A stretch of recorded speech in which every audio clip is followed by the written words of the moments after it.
Everyone, welcome to another event in PAGODE Digital Festival series. Today we will speak about more, let's say, technical parts of our project, but despite the fact that they are technical, I think it will be an interesting talk nonetheless. A talk that will be useful for a wider audience, not just people dealing with annotations and metadata. Our first speaker is Antonella Fresa, the project manager of PAGODE Europeana China project. Antonella, the floor is yours. PAGODE is a project of the family of Europeana, and it is about the Chinese heritage. The Chinese heritage that is in the European institutions and that is accessible through Europeana. So these are the two aspects to shape the scope of our project. Even if we did these two limitations, the amount of contents about Chinese heritage in Europe is enormous. And for this reason, the support of the colleagues in Ljubljana at the Asian Studies Department was very important, because in this understanding of the dialogue and the relationships between East and West, we needed some kind of orientation.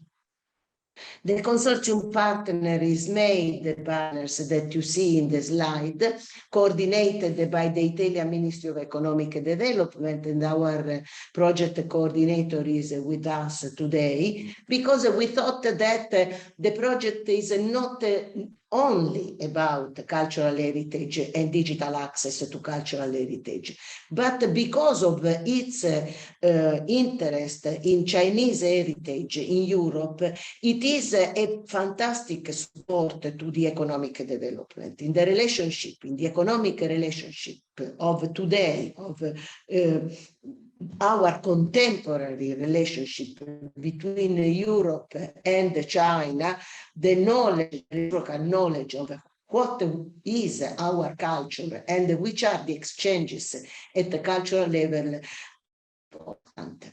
Together with the coordination of the Italian Ministry of Economic Development, we have private institutions and public institutions representing this mix of public and private at the basis of our initiative. But in addition to the partners, we had a wide range of associate partners, other archives, digital archives, and the archives of museums and cultural heritage institutions that joined the project with their content. All of this is available in terms of newly designed items published on Europeana, enriched the records in Europeana, and annotations. Today, we will see how these annotations were produced. But if you are interested, we invite you to follow us, because there are collections, curated blogs, an exhibition that will be published soon in Europeana. And you can explore all of this through the China Hub, a hub that has been published in Europeana and through which you can access to blogs, galleries, stories, in-depth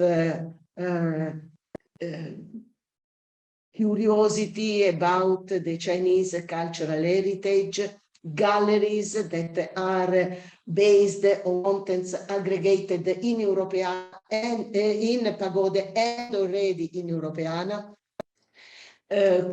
focused collections, and a lot more.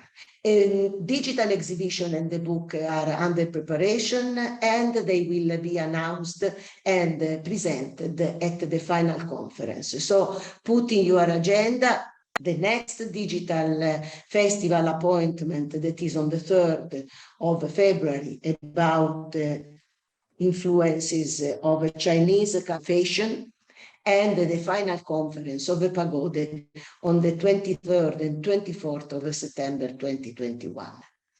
So I have finished my introduction. The connection, and I pass my floor to Maya and Sophie for the presentation of what has happened in Ljubljana and in Leuven for the crowdsourcing annotation. Thank you very much. Thank you, Antonella. And now we have Sophie, who was really the mastermind behind this crowdsourcing annotation. And she will tell us more about how she put this thing together.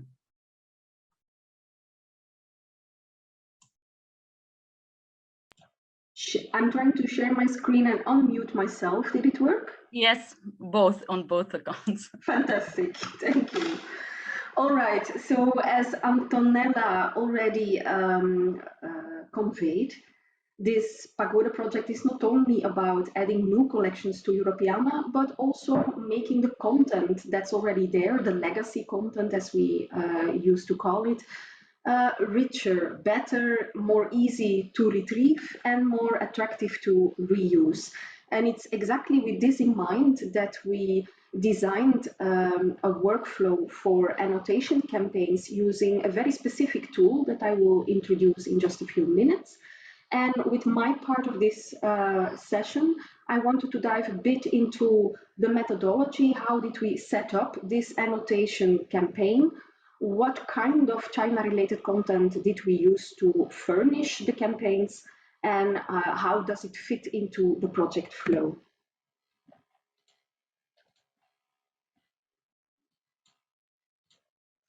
So indeed, what we want to do is we want to enhance existing China-related Europeana collections, and we set ourselves a very specific target. That's the way projects run, of course.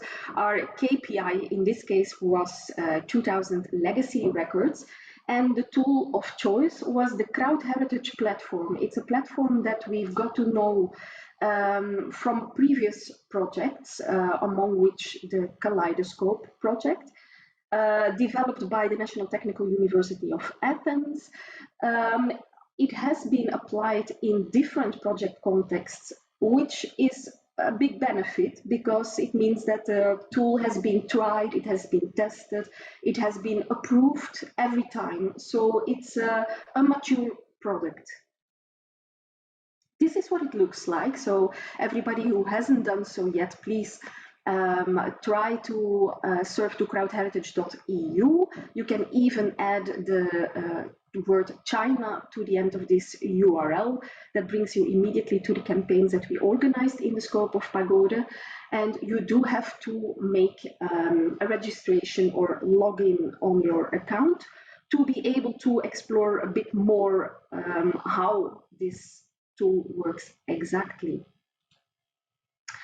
Crowd Heritage, it's an easy to use, quite a very intuitive web-based tool that allows anyone who's interested, anyone who's registered, to add more descriptions, to add more information to existing digital objects, in this case, objects sourced from Europeana.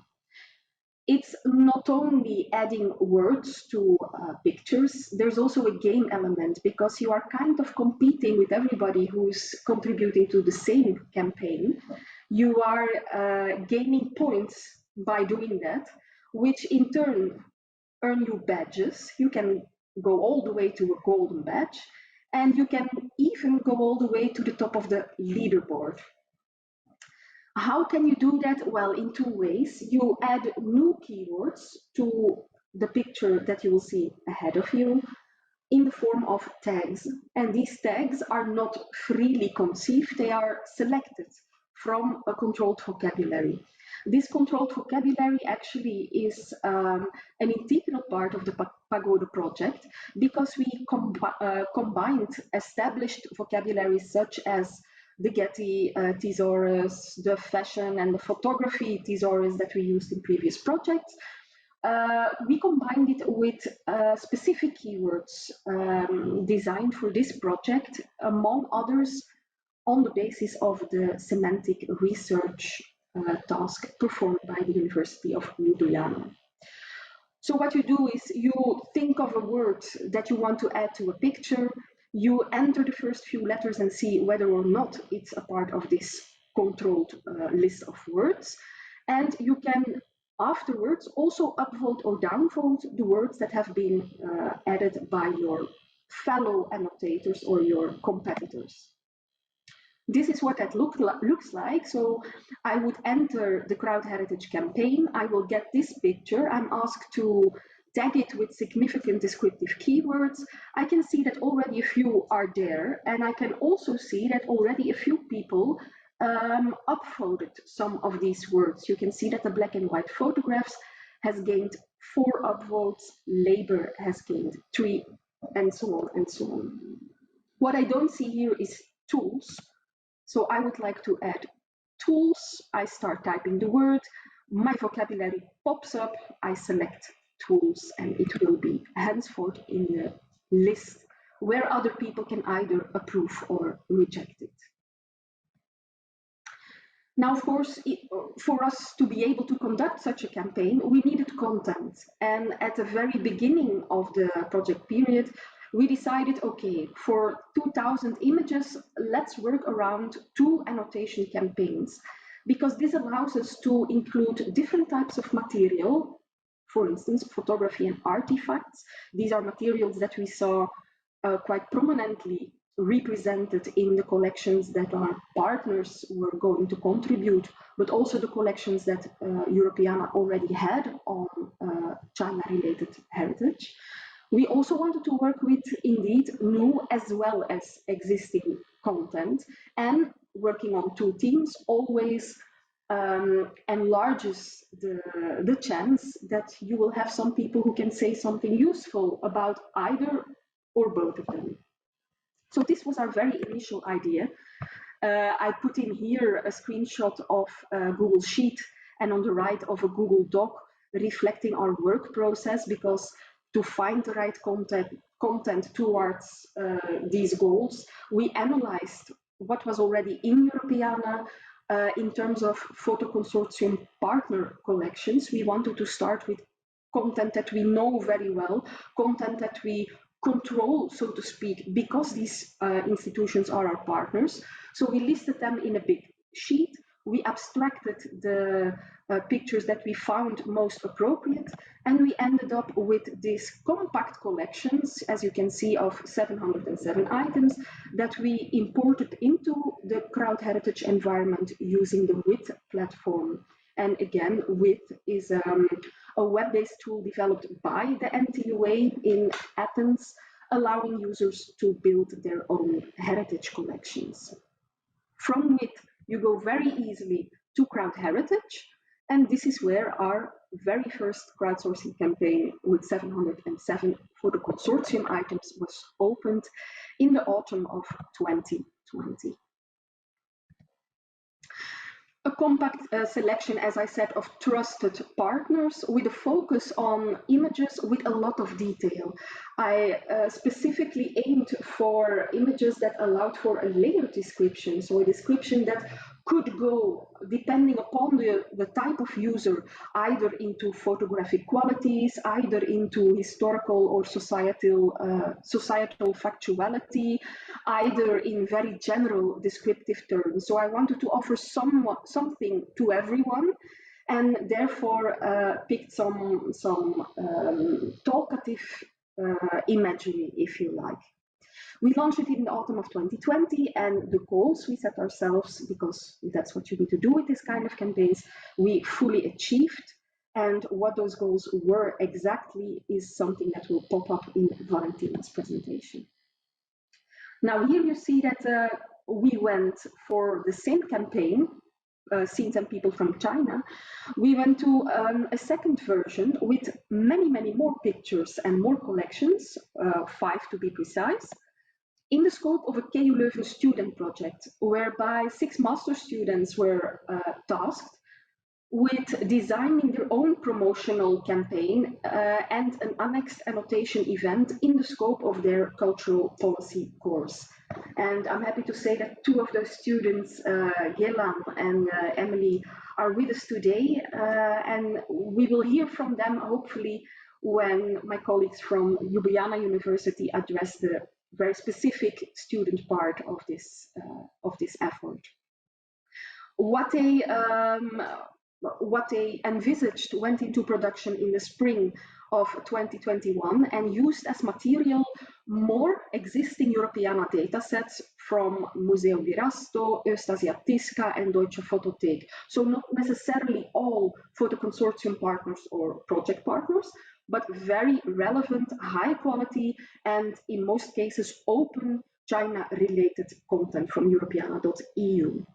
For this occasion, we enriched the thesaurus with terms we thought would be applicable to the imagery, the qualities, the characteristics of the image used, and this proved to be a very wise and a very pragmatic approach because it helped our students really to deliver again a splendid result on this campaign.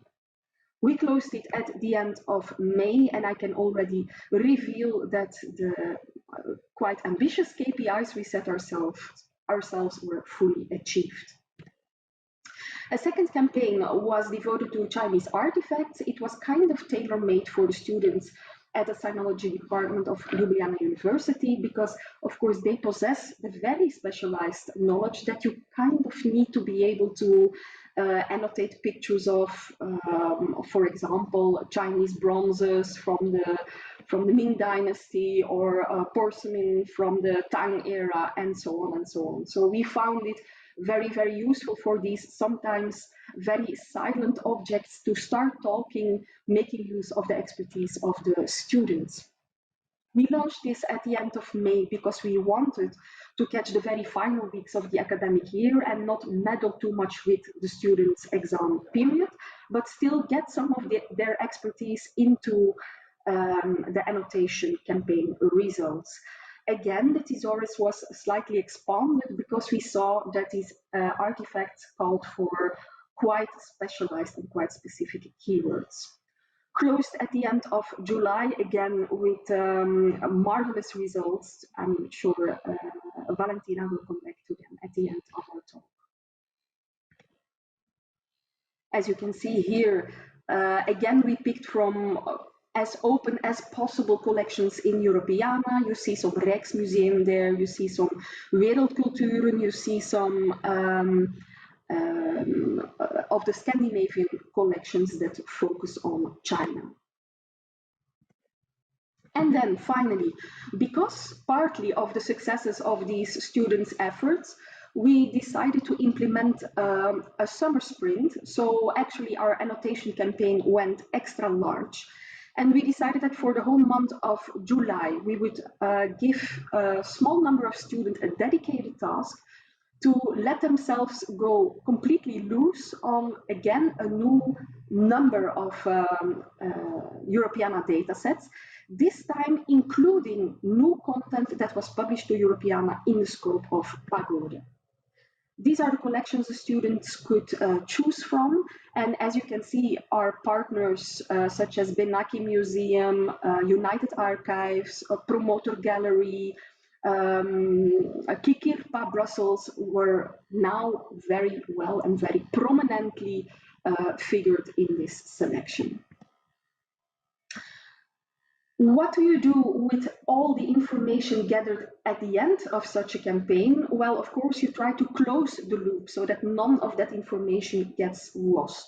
So all the information added, the text, the up and the down votes, gets fed back to Europeana via the Annotation API. This is something for which we have, luckily, the assistance of our friends at NTUA.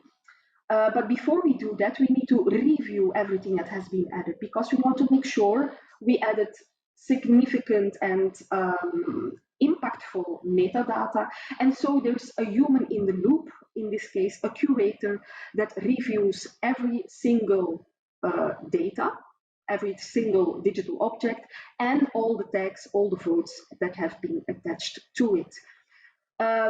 to enable the curators to do that, the interface for validation was completely redeveloped, and I wanted to show you a few screenshots. This is where I, as a curator, can enter the behind the scenes, if you like, of the campaign. So I choose to moderate the campaign. In this case, I can choose my publish criteria. So I can say, okay, I only want those objects with 2 or more tags added in my validation procedure. And afterwards, I can just leave in what I appreciate, and I can throw out what I think are not valid or relevant annotations. Finally, I can go into my campaign statistics. I can see how many times a certain number of annotations have been added, and I can even see on which days most annotation activities have taken place. Now, all this, of course, as I said, serves the metadata matter, and this might prompt the question why metadata are important. This is something for Valentina to come back to in her talk. And before we jump to her, I want to give the floor to the colleagues at Ljubljana who were part of this whole scheme to make the annotation campaign very much also a student's effort with splendid results. I think we can all agree on that. So let me stop sharing and give the floor to my 2 lovely colleagues. Yeah, thank you very much, Sophie. It was also interesting for me to see this back end of the crowd heritage, because obviously we weren't privy to that, and it's good to know, right, that there is yet another, let's say, safety mechanism, or somebody who checks whether the work was done well or not. Yes, in this very brief part of my presentation, I would like to speak about our experience at the University of Ljubljana with crowdsourced annotation and its integration in the educational process. I also tried to use some of the photos, or mostly the images from the annotation campaigns, but maybe 1 or 2 are from the project, but not from this particular part of it. I would like to say that in previous years, through a different project on East Asian collections in Slovenia, we've already kind of established a pattern of how to include students in the research process, which deals with Chinese cultural heritage in Europe, or in particularly in Slovenia. And so since 2016, my colleague Nataša Vampel-Suhodolnik, who's also part of the PAGODE project, has been including MA students and their analysis of various objects. And actually this resulted in 2 exhibitions and also their contributions to the vast collections online database.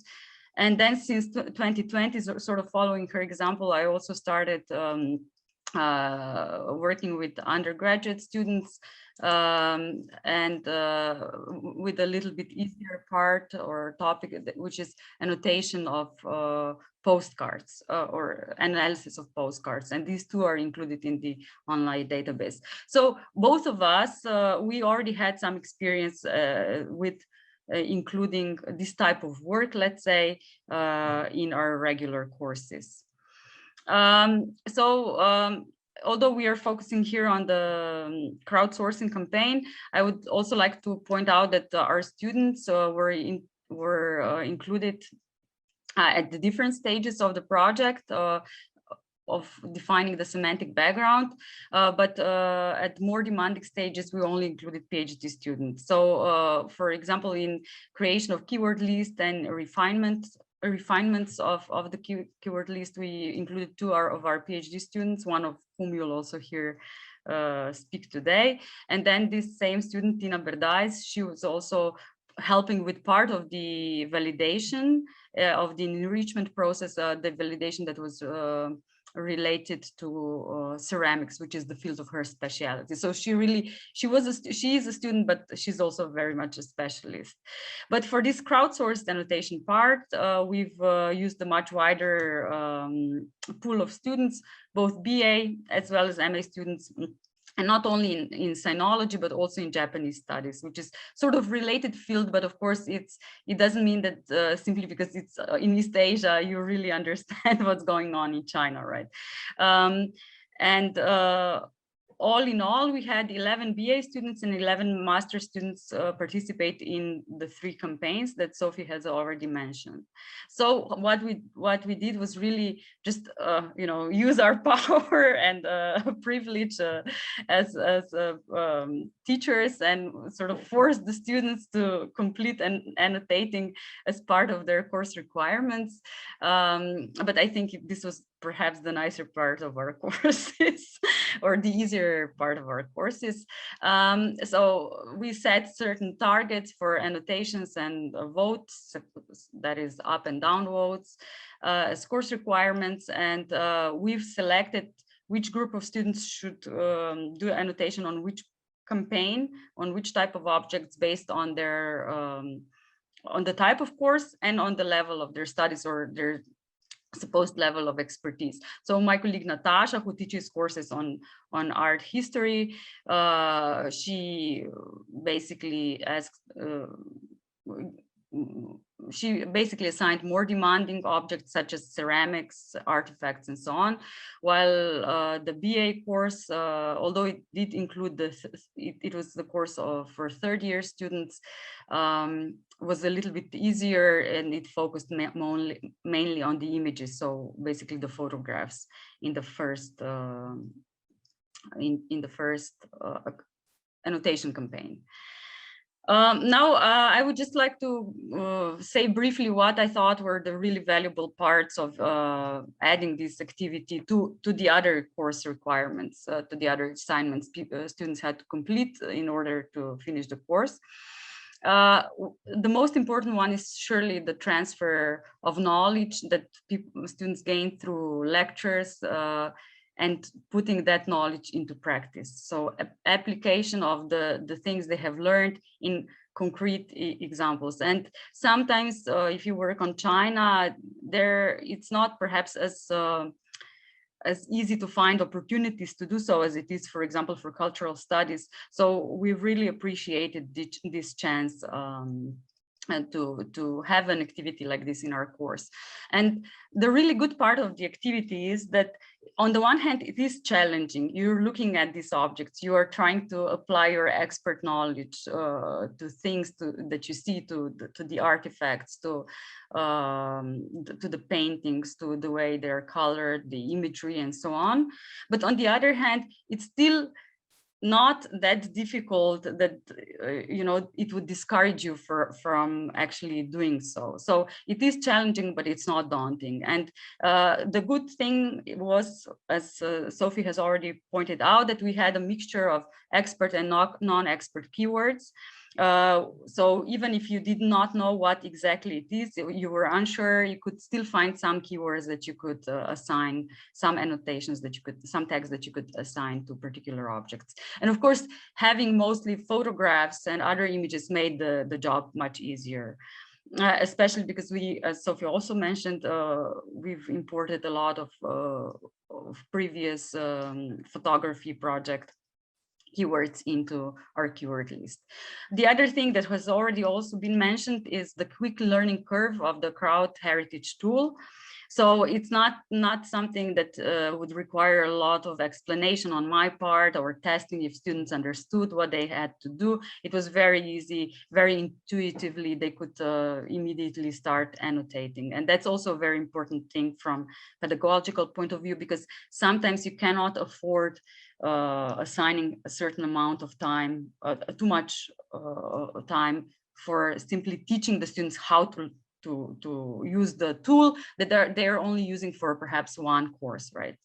And as has also already been pointed out, there's this fun element to it and competition game element to it, which is a great motivation. And of course, you might compete against the other students because the scoreboards are visible to everybody, or you can just compete with yourself in a sense. And I've also tried this annotating process, and I must say it's quite addictive. Sometimes it's a good thing for procrastination. So when you don't want to do something, but you still feel that you need to do something, and you're doing this, and you know you are doing some work, but it's not really hard work. So that, I think, it's also advantage of this tool.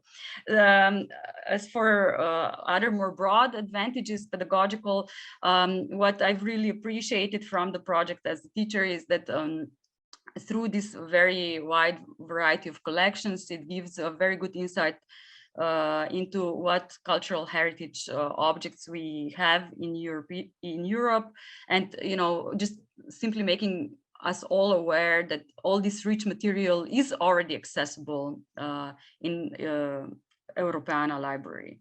It also gives, because we have a wide variety of collections from different institutions that came to exist in different sort of ways, let's say missionary archives, then colonial collections and so on. So it also gives, if you look a little bit on the meta level, it also gives an insight into the contexts and exchanges between Europe and China. And of course, what is really nice is that it gives you a visual component to, let's say, specific periods, especially modern China, or specific places that you learn about, specific events that you learn about, but perhaps don't have any visual component, any images of, or you haven't seen any either in my lectures or in the books and so on. And through this engagement, you can really get a different understanding of the things that you already know. As I said, it also raises awareness, this sort of work, this sort of fun way of engaging with cultural heritage items. It raises awareness of the rich material that you can perhaps mine later for your research work, for your maybe research papers or dissertation, BA, MA thesis and so on. And it's all there available at the click of the mouse. What I also really appreciated about engaging students, and this is connected to this transfer of knowledge from theory to practice, is that it strengthens professional identity. And this is something that we're trying to build in our courses, but it doesn't really work so easily. So students approach this and they know we are sinology majors. This is something that's our area of expertise. We might not know everything, but we are more knowledgeable than the others, and we have certain responsibility to use our knowledge and for the greater good, so to say. And I think that this is also very interesting. And personally, as a teacher, one of the things that I like less about my work is, checking the assignments and then grading the assignments and so on. And in this case, because we have these scoreboards with set targets, it was really easy for me to check if everybody completed their assignment. Now, a few words about summer annotation sprint. I believe it was 9 collections that were eventually included in this annotation project, with 4 students, 2 from Leuven University and 2 from Ljubljana University, who were given a month of time with set targets. And the way they selected the particular collections that they would annotate was a combination of expertise. So for example, Tina, that I've already mentioned, who's an expert in ceramics, was automatically obviously the best placed to annotate the ceramics part of the ceramics collections, while for the other collections we allowed students to choose them according to what appealed to them, but obviously it was first come first serve basis, because you have to also have another method of allowing students to select, right? And of course we tried to balance this work in terms of size, in terms of number of objects that they were supposed to annotate. The targets were set specifically for annotation and for upvoting, downvoting. So these were 2 separate targets. And not to speak too much about the summer annotation sprint myself, because I did not annotate anything in that part. I will let the 4 students who did all the work, or the vast majority of the work, speak for themselves. And I will first invite students from University of Ljubljana, Tina Berdajs and Alia Filip, to give a couple of their own impressions, comments, reflections on the work they've done. Tina Berdais, as I've mentioned, she's our PhD student. And Tina, please, the floor is yours. She was engaged in different stages of PAGODE project. Yeah. Thank you for this nice introduction. So yeah, I just wanted to say a few words about my experience with this summer annotation sprint. As mentioned, I was working on the 3 ceramics collections, which were included. And my experience might have been a little bit different than other students, since I was previously already involved a little bit in selecting the keywords which would be used as this controlled vocabulary type thing. So I had a little bit of an advantage going into this annotation work, I think. But yeah, it was very fun work. And the first thing that kind of I wanted to talk about was that while working, it really made me think, and this was already mentioned several times before, but it made me think of how different audiences of people could be involved in this kind of process or this kind of work, since the keywords which are available make it possible for practically anyone, any type of person with any amount of knowledge of even specific topics to add tags and to be part of this kind of work or this kind of process. So for example, here on the slide, you can see I chose a little one Chinese plate for one of the collections. And there is a group of more general keywords, which are plenty and describe kind of just whatever is seen at first glance. And in this case, any person annotating or even upvoting later can find lots of different tags regarding basic information about the object, such as, for example, just basic info like shape, like is it a cup, a plate, a vase?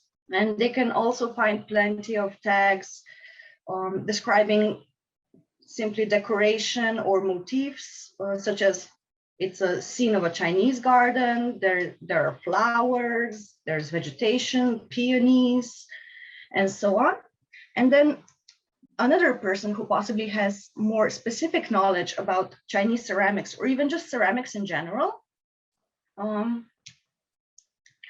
can also find more specific keywords to add, such as ones describing the type of decoration, such as polychrome or monochrome, or is it underglaze blue or is it overglaze enamel, and so on.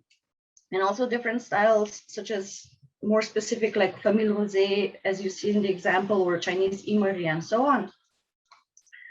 And also the more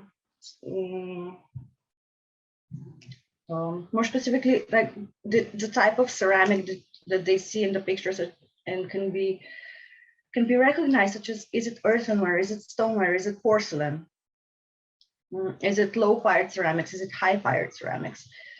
So especially whenever there's good quality photographs, such as the ones here, there can be added like so many tags. And for some more general or some more specific. And just example of the object on the picture, this one has currently 32 tags, which were added just for one object. I would ask Maya to maybe go to the next slide now. Thank you. And then there was another thing that I wanted to point out a little bit that I noticed regarding the different keywords used. And that was that after looking through just the objects, just in the collections that I was annotating, so the porcelain collections, for example, there could be a lot more different words added in relation to, I specifically noted the shapes, materials, and the decorative motifs. And one of the example for the shapes is here on the slide in the upper two pictures. There are, for example, several opium bowls, and then on the bottom right, there is a picture of a pillow. Regarding the keywords, none of these were included, even though I think they could be very useful, especially eventually if more collections are added and so on. And then regarding the materials, there seem to be several objects in these ceramic collections which have little details or so made in other materials. So a person could add more text. For example, the two figurines on the left, which they're of course porcelain figures and so on. But they also have details made of hair. However, there is no keyword for hair or horsehair or anything similar to add. So yeah, maybe just a little thing to think about. But yeah, just to kind of bring it all together. The thing that I liked most about everything was this process was very fun, and the collections are very rich, and they're really a pleasure to work with. And what I especially liked were how many of keywords used for tags are of very general nature.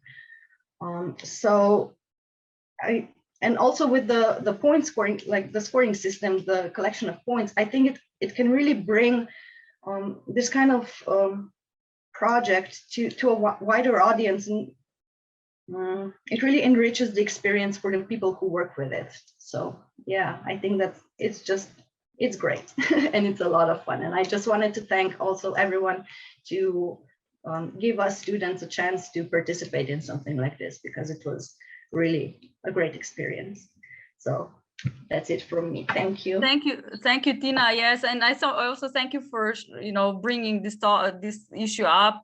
I mean, it was mentioned by Sophie already that once the collections were selected, there was also updating or refinement of keywords, simply because we were thinking about who are the people who might annotate this and so on. But this is a never-ending process, and as you go through it, you realize there could be other things, because of course things pop into your mind. And I think this is also a great learning experience for everybody who was on our side, on the project side, about how this process should work and how you can really make the most of it. Thank you, Tina. And now I would like to invite Alia Filip. Alia is a third-year student in Sinology, BA program of Sinology at the University of Ljubljana, although I think she will finish really soon. So Alia was also engaged in the project in two ways. One is through this summer sprint campaign. The other one is through the regular course she took, where she but she has her interest is in art, so she is also a little bit exceptional. I mean, she is exceptional in terms of Sinology third-year Sinology students and their knowledge, understanding of Chinese art history. So Alia, please, the floor is yours. Thank you for your introduction. First, I would like to express my gratitude for having the opportunity to participate in this annotation project. Within a month of working on annotating visual material, I learned quite a few new things. It was an opportunity for me to learn new competencies, as well as gain knowledge in the field of Sinology. I annotated two collections: Goshen paper, 18th century professionals from China, and the legacy of Finnish missionary. First of all, I got experience with working with annotating. I haven't done that before. I spent a lot of time thinking about which text to use for certain photographs or images, and I learned that reviewing text that other people used in their collection helped me a lot to enrich my own annotation sprint. Secondly, annotation has given me a clear insight into Chinese history. I realized how important the visual aspect of education actually is. Reviewing over 1,000 images made me realize how important it is to understand history through the prism of society of that time and actually the visual aspect. This way, however, did not help me remember an endless pile of information, but indirectly gave me a clear insight into the history of China. From the collection Gauche on Paper, 18th Century Professionals from China, I got a visual representation of all walks of life of Qing Dynasty. These were scholar literati, officials, all the way to agricultural workers, musicians, street vendors, craftspeople, and beggars. The collection, The Legacy of Finnish Missionary, however, gave me an insight into the experience of China through the eyes of a Finnish missionary who was there in the first half of the 20th century.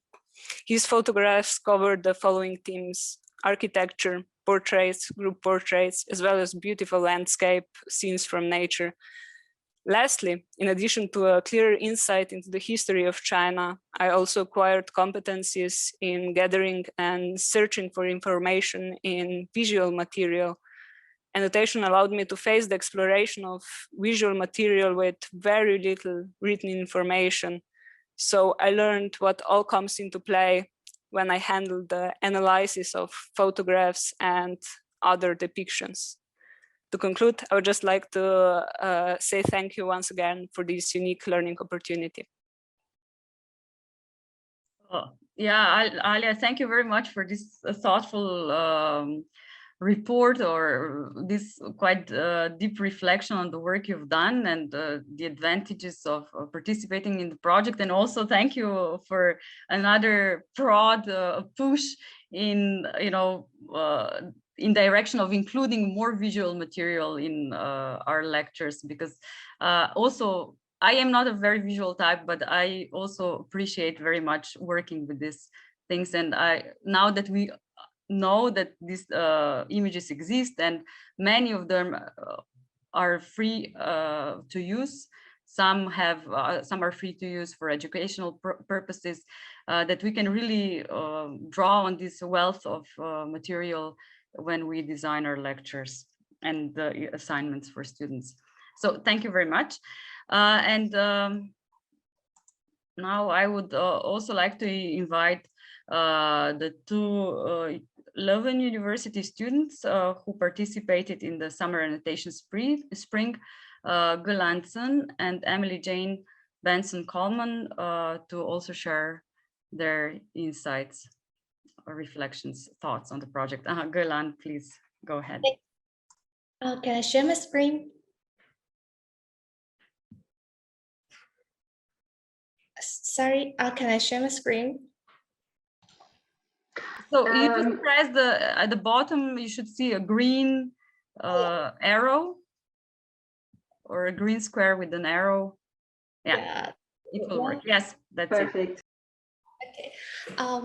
Hello everyone. So as Sophie has mentioned before, me and Emily has been engaged in this project during the different stages of the PAGODE project, from the scenes and people from China collection to the summer campaign. So first of all, I'm from China. So when I first saw there's a cultural project dedicated to Chinese culture, I'm more than thrilled and intrigued. So I joined without second thought, and I'm so glad I'm part of the project. Generally speaking, I find it a very fulfilling process and a very fulfilling journey. Honestly speaking, when I first saw some of the pictures in the collection, the annotations, the text didn't come into my mind naturally. Sometimes I have to do some research and sometimes Google about the religious stuff and also the architecture stuff. So I think this process really reminds me of even it definitely strengthened my cultural identity and reminds me that as a Chinese, I couldn't stop learning the history and the past of my own country. So it really strengthened the cultural identity and made me admire my history more than ever. Another thing I want to share is that we, as a group, has been promoting this project during the past several months. And here's what we have done. The first part is the promotion of social media. We have created several digital social media accounts. The first one is the Facebook one, and the one that we have been dedicating the most is the WeChat official account. WeChat is the biggest social media platforms in China. We think this could be most accessible to our target audience, which we think are Chinese. So we have created 7 articles in total, and each of it have more than 200 views. The third social media account is Instagram. And the second part of our promotion is the PAGODE Europeana China Storytelling Challenge. Is actually a video competition.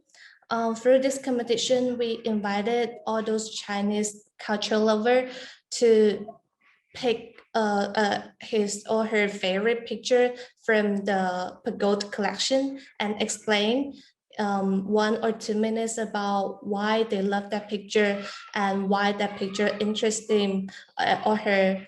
And finally, they will record a video and send it to us.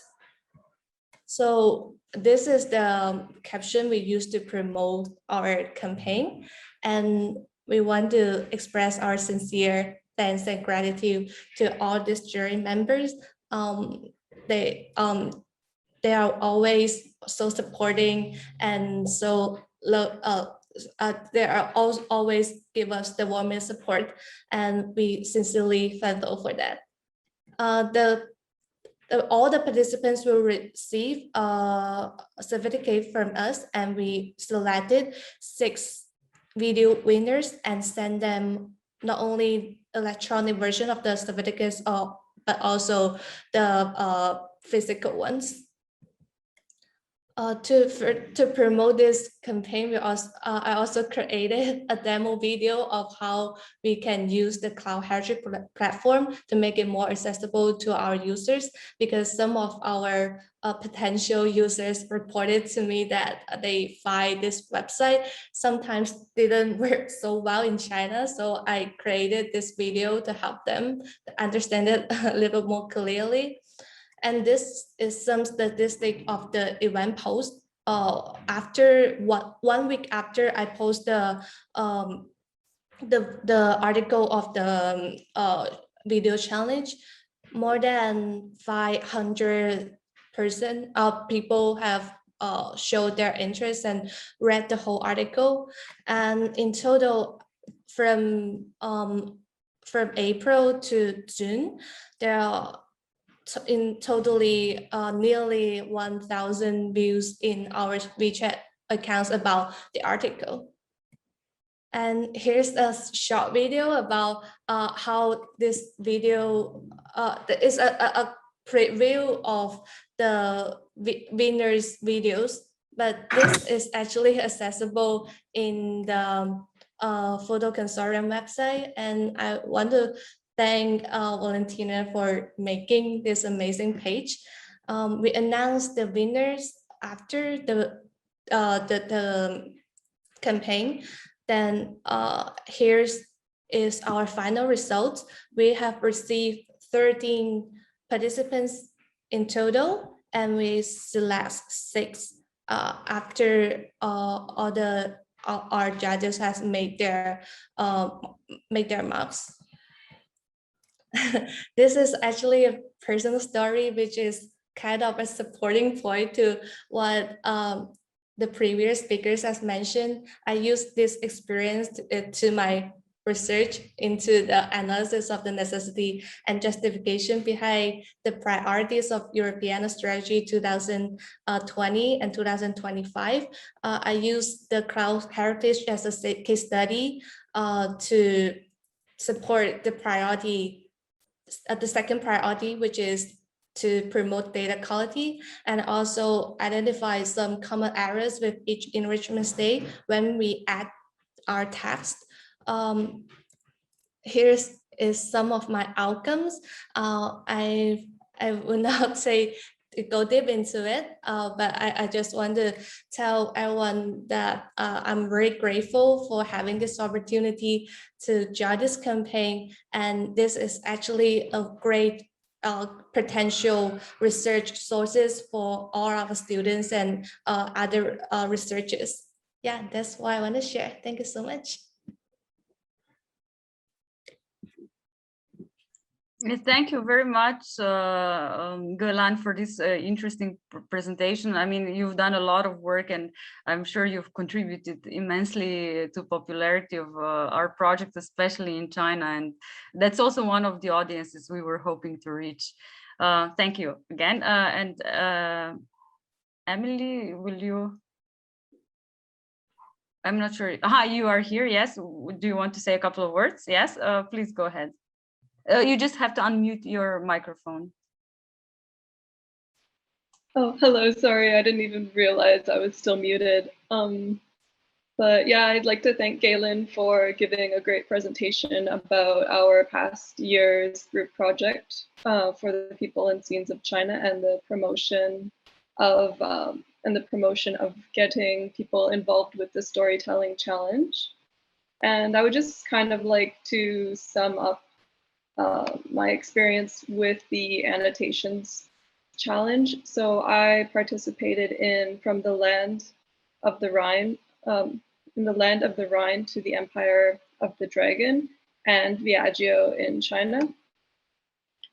And I noticed that I picked those two collections because I noticed that they were based off of others' experiences in China, exploring the country for a period of time. And I've been living in China for 2 years and a little bit, and I've kind of had similar experiences to them, except their experiences have been in more of a past, their experiences are not contemporary China, while my experiences are contemporary China. So I would often look through each of their images and I would sort of get more insights about how times in certain areas might have been. I might ask some of my Chinese friends about certain areas, about the history, what I can include in the annotations. But I really thought that overall, it's a great experience to have, and it's like I have a unique past history of living here, and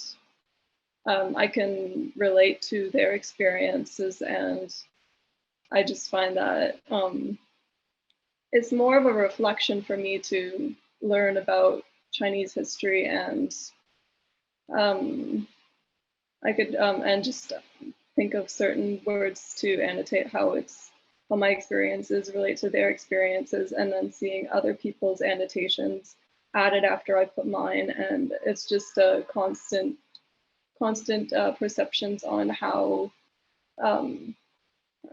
different artifacts and different findings and memorabilia that people have left from their times in China. But that's about it. Yeah, thank you. Thank you, Emily. Also, it was also a little bit different from what the others said. So I think all four students showed us what a great value including them in our project was, both for us and for them. Hopefully we will see more opportunities like this in the future. Thank you all again for really this very thoughtful comments. And now the final word goes to Valentina, who will tell us a little bit more about the crowdsourcing campaign and the results. Yeah. Yes. Thank you, Maya. And I am aware of the time. We are running a little behind our agenda, but I will take just a few minutes from you. And I share my screen. Can you see it? Yes. Okay. So what I really wanted to do with this final talk is to express or summarize why this was important and what we really achieved. And we think that we achieved a double-fold impact. But there was this question from Sophie pending, but why are we doing this? Why this metadata is so important? And I am sure that you are all aware of this, but the digitization of cultural heritage is a process that started since a long time now. And Europeana is also a project, the flagship initiative of the European Union about showcasing this digitized cultural heritage. But when we all started at the beginning, there wasn't very much a focus on metadata quality. And this means that in Europeana, we find materials, what Sophie called legacy record, that is not really up to today's expectation. And metadata are important because they are the information that is attached to a digital object. It is similar to the cards that you will find in a museum showcase to depict what the object is. But in the online environment, this is even more important. And I will show you this.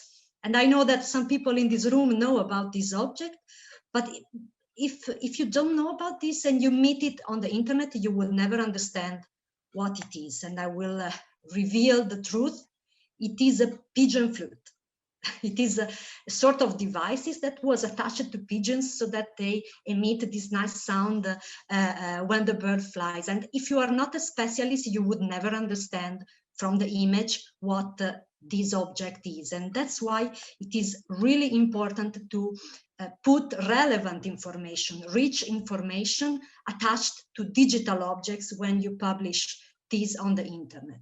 And differently from the museum's information cards, it is also important in the internet to add information not only about the cultural heritage items, but also about the file. So who is the owner of this photograph of an object, and can the image be reused, and for what purpose? And also the importance of adding good metadata and relevant keywords on a digital cultural collection is linked to the fact that these objects needs to be searched and found on the internet. So this is why metadata is important, and this is why Pagode wanted to not only bring new content, as Antonella mentioned at the very beginning, but also try to improve the content that is already existing in the internet. So eventually we understood that metadata creation and enrichment are a matter of curation of digital cultural heritage. And this can be a tricky point because in principle you would say that curation of cultural heritage is a task for specialists. We heard that we have a lot of specialists in sinology here in this project and in this room, but certainly, especially with photographic heritage, which is the sort of domain where Photoconsortium operates, the images are something that are more appealing to anybody. A picture paints 1,000 words. So this means that looking at a heritage photograph, there are metadata properties which can be recognized by anyone. And this means that if enabled to, anyone can really participate to this metadata enrichment effort. And in this slide, I quickly summarize what we did in Pagode for metadata enrichment. Certainly, we wanted content holders, content providers to create their metadata and to update their metadata in the best way. We also leveraged a bit on artificial intelligence to generate automatic enrichments, so algorithms which extract additional metadata properties and attach them to the digital object. But what we've been talking about all this morning is about the crowdsourcing. And we heard all the details, and eventually we understand, and here the two birds come again in my presentation, that we really resulted in a twofold benefit. From one side, we enriched with additional keywords, metadata, which were in need of improvement. And on the other hand, we enabled users to discover and engage with Europeana content that is available for anyone to interact with. In terms of numbers, I am very happy to say that all these annotation campaigns generated nearly 100,000 keywords added from controlled vocabularies.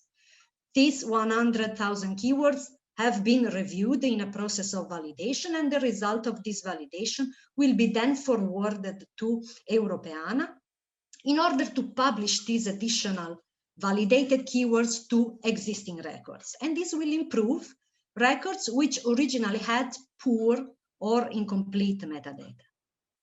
And in terms of user engagement, we had over 50 contributors overall, and these people included people from very different backgrounds. We heard about sinologists, expert curators, university students, but also we engaged with colleagues from other cultural heritage institutions, from the big network of Europeana aggregators, and also we had the general public and culture lovers who browsed about 5,000 images of Chinese cultural heritage sourced from Europeana. You will recall that our project target was 2,000. So an impressive result, I think.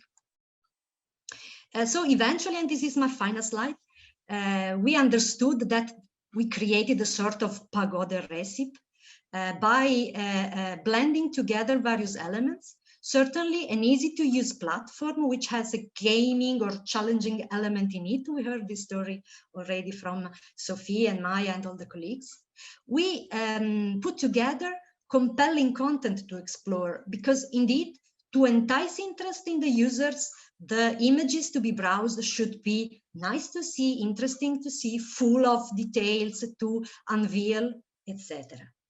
Then the third element, which is as much as important as the others, is to support the users adding their keywords with a metadata structure, and we chose this way by using and combining controlled vocabularies. This is important because on one hand helps users to think about the terms to be added, and on the other hand it grants the accuracy of the additions. And as we said already, a validation procedure afterwards, so that eventually the additions that were collected from the crowd are counter-checked, so to say, to grant a confidence level that allows publication in Europeana attached to the original objects metadata that were provided from the content provider at the source. And eventually what we understood in the PAGODE annotation pilot, we understood that if you allow people to easily offer the inputs, the response may be overwhelming because everybody wants to participate in this big picture of cultural heritage, I think. And this is my final slide. I think I said everything I wanted to, so I don't know, maybe Antonella wants to say some concluding words, or do we have questions we can address?